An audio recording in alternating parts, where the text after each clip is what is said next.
المسألة الثانية أقول هذا اللي يعني الانتفاخ كما يقولون كالأسدي كالهري يحكي انتفاخا صولة الأسدي.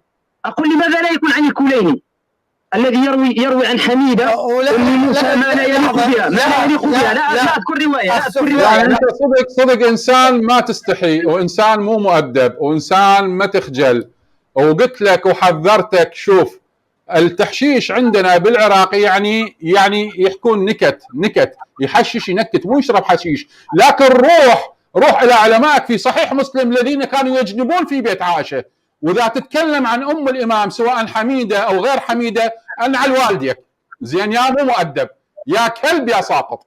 وتحذير لكم الاخر مره والله العظيم، ام الامام نعلها يشرفكم ويشرف علمائكم، واعيدها مره ثانيه، ويشرف ابو بكر ويشرف عمر ويشرف عثمان ويشرف عائشه، ونعال ام الامام يطهر حلوق علمائكم من ابو بكر الى اخر واحد.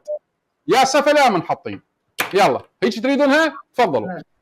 والقسم بالله الكريم اذا تكلمت مره ثانيه عن احد الائمه والله راح اتكلم عن عائشه كلام مخازي، اقسم بجلال الله ما حد سامعه قبل.